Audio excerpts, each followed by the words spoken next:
Welcome to the Tipping Point Show. I'm Jimmy Evans. I'm so glad that you've joined me today. I have a very special guest with me today. We're going to be talking about current events in Israel. He is a correspondent over there, a journalist, and he is right in the middle of everything that's happening. We're going to be talking about some of the really very important things that are happening right now in the nation of Israel.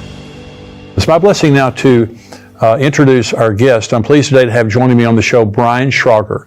He has worked as a journalist in Israel since 2014, serving for 2 years as the head of the news division for Bridges for Peace, and until 2021 is the bureau chief for USA Radio Network. Throughout the years, Brian has also written a number of news reports and analyses, most of which have been published by the Jerusalem Post. Today, he continues to work as a freelance journalist covering a range of topics, from exposés of Palestinian Christian anti-Semitism to regional analyses and unique Israel topics of interest to both Jewish and Christian readers. He's joining me today to talk about current events in Israel. Brian, thank you for joining me. Thank you. Yeah, great to be with you, Jimmy. So you're there. Are you in Jerusalem right now? I'm actually in Bethlehem right now. I live in Jerusalem, but I keep a place in Bethlehem. Oh, that's great.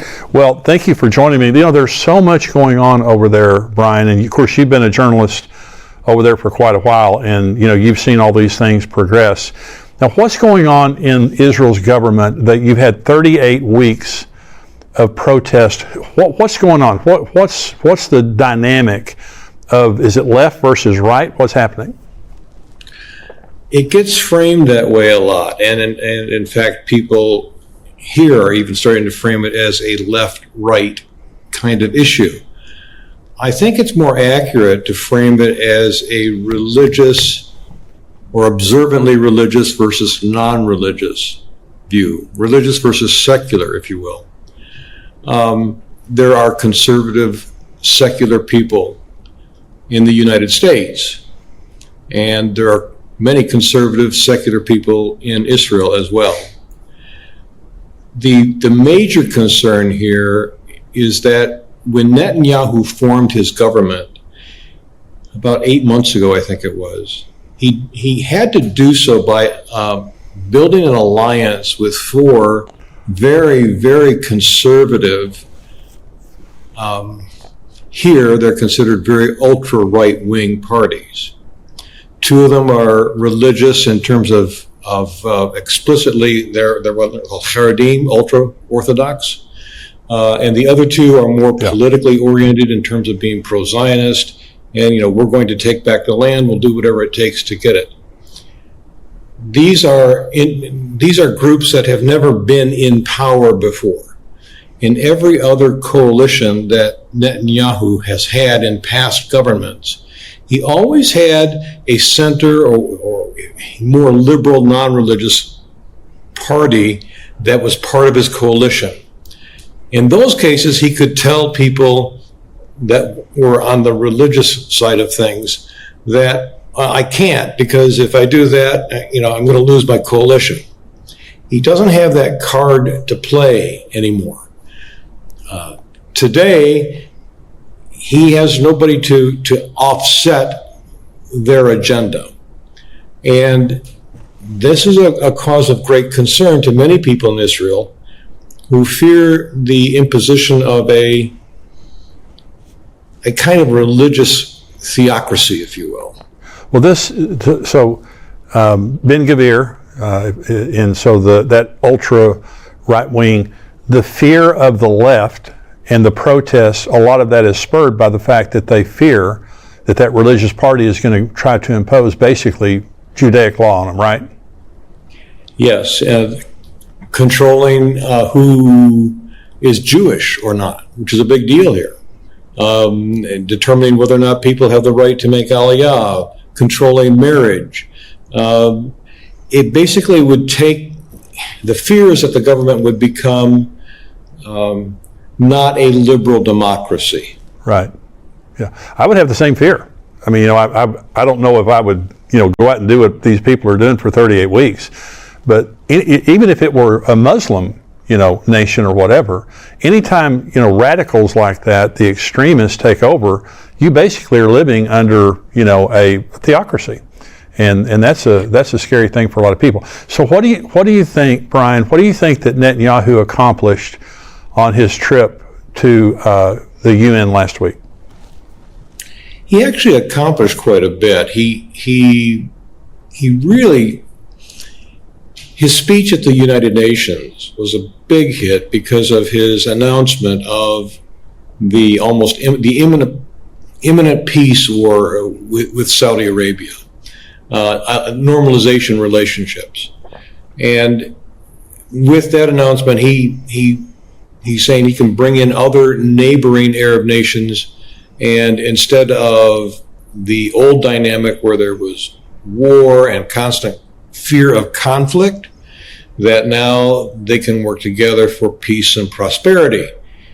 The old paradigm was that in order for there to be normalization with Arab states, there first had to be a solution to the so-called Palestinian problem.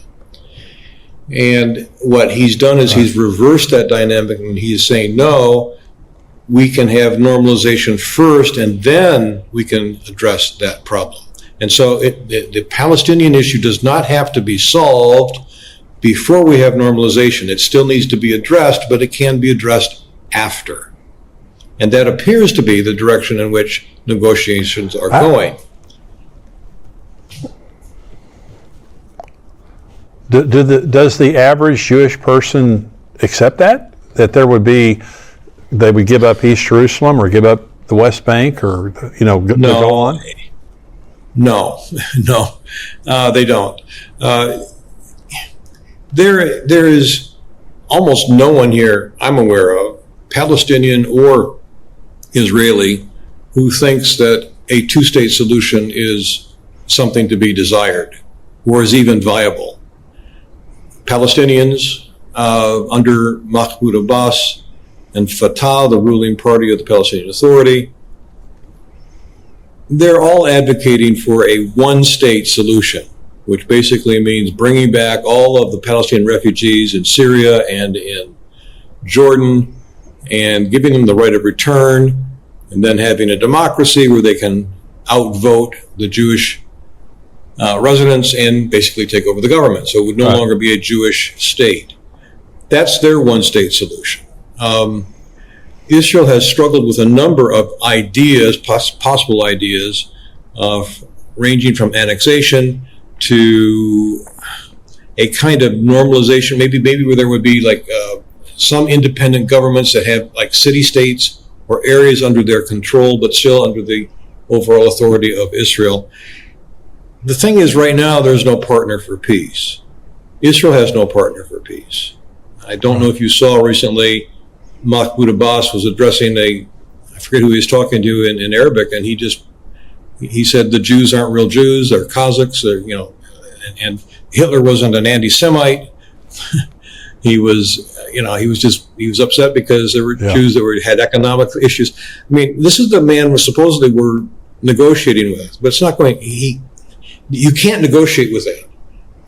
And so one thing that Netanyahu made clear when he spoke at the UN is that these issues need to be addressed in order for there to be a realistic peace. The Palestinian government or various entities need to accept that Israel is here to stay. They need to accept it as a Jewish state, and they need to stop paying terrorists a retirement income for life when they murder Israelis. My new book, End Times Answers, is out. It was released last week, 100 real questions from real people, and these are the questions from subscribers that I've answered over the years. Now, we broke these down into categories, and so let me just tell you what some of the categories are. Questions about preparing for Jesus' return. There's 25 questions about how we prepare for Jesus' return. Families and children. Questions about Israel, the United States, the church, the third temple, the Gog-Magog war, the rapture, the marriage supper of the Lamb, the tribulation and the Antichrist, the Jesus' second coming and the millennium, and God's final triumph. And so if you have questions related to the end times, we walk you through, everything that's going to be happening. Some very specific questions here that really, the answers that I think will bless you. And also, you can give this as a gift. Maybe your pastor, a lot of preachers don't feel that knowledgeable about the end times, and that's why they don't preach on it. Maybe give this to your pastor or your friend, a Christmas gift, a birthday gift, or buy it for yourself. Go on Amazon.com or xomarriage.com and get End Times Answers, 100 real questions from real people. It's Israel's enemies. And of course, Israel's surrounded by enemies: Hamas, Hezbollah, Islamic Jihad, of course, Iran there on the northern border, Russia there on the northern border. And so how have they responded to the inner turmoil of Israel? They see it as an opportunity. They see weakness, and so they have been poking at the perimeter of Israel. There have been incursions over the border in Lebanon, where they've stepped over the border and set up a tent, where they've crossed over, they've sent over drones. There have been incursions across the border just to test it, to see how the response is. There's a lot of rhetoric. If you look at Iranian press or Hezbollah press, you'll see them delighting in what they see as Israel falling apart. Ibrahim Raisi, the grand poobah of Iran, is regularly celebrating what he sees as Israel falling apart from within. So do you feel, the Gog and Magog war of the Bible is Russia, Iran, Turkey, all of those nations like that. As an Israeli living in Israel, do you feel a threat from Hamas, the proxies of Iran, Hamas, Hezbollah? Do you feel a threat from them? Do you think that that's a real threat, or there's an imminent threat of war there in Israel? Yes, but there always is. It's kind of the norm here. Yeah, that's right. Yeah.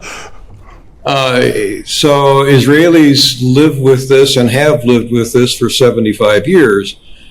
So yes, the concern is that the threat is real, and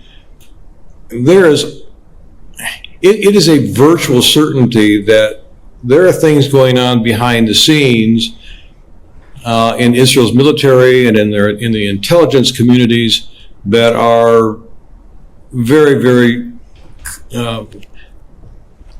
serious. There are threats on all sides. And the biggest threat right now is Iran, not only acting on its own, perhaps not so much attacking Israel directly, but through its proxies, launching an attack from the north, Hezbollah, even through Syria, there could be incursions, and even from Jordan, although Jordan is generally a friendly state. And the main thing that Iran has accomplished in the last year or two is it has wormed its way directly into Israel in the organizations of Hamas and Islamic Jihad, groups like this that are intent on destroying Israel, and they have been providing arms and money to acquire arms to attack Israel.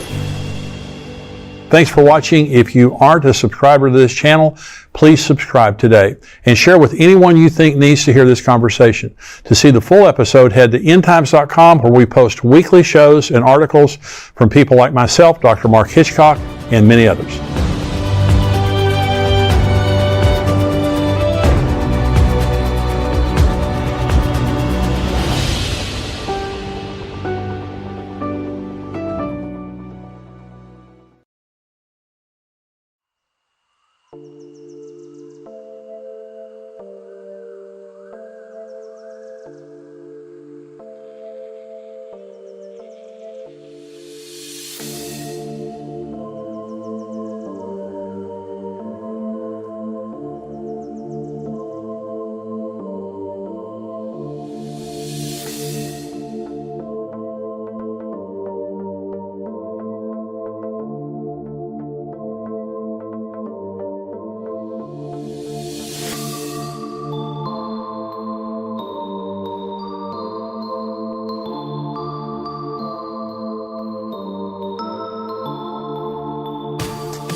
like I'm losing my mind.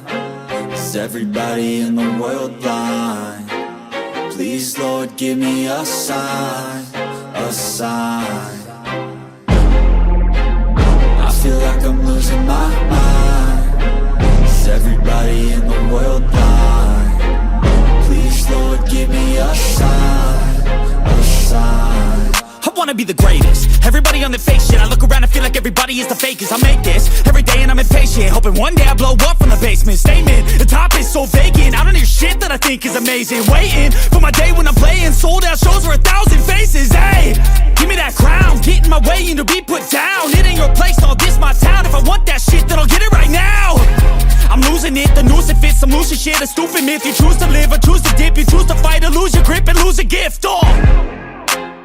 I feel like I'm losing my mind. Is everybody in the world blind?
I feel like I'm losing my mind. Is everybody in the world blind? Please, Lord, give me a sign, a sign. I feel like I'm losing my mind. Is everybody in the world blind? Please, Lord, give me a sign, a sign. I wanna be the greatest. Everybody on the fake shit. I look around and feel like everybody is the fakest. I make this every day and I'm impatient, hoping one day I blow up from the basement. Statement, the top is so vacant. I don't hear shit that I think is amazing. Waiting for my day when I'm playing sold out shows for 1,000 faces. Hey, give me that crown, get in my way and to be put down. It ain't your place, all this my town. If I want that shit, then I'll get it right now. I'm losing it, the noose it fits. I'm losing shit, a stupid myth. You choose to live or choose to dip. You choose to fight or lose your grip and lose a gift. I feel like I'm losing my mind. Is everybody in the world blind? Please, Lord, give me a sign, a sign. I feel like I'm losing my mind. Is everybody in the world blind? Please, Lord, give me a sign, a sign. Yeah, there's no mercy in this world, just hunger-thirsty persons in different versions. Each new update, that shit worsens. Why? Pull back the curtain and you'll see the different vermin. We all have different burdens that all seem to cause disturbance. Yo, so do me a favor, don't treat me like a neighbor. Don't need the different flavors of your problems just to savor.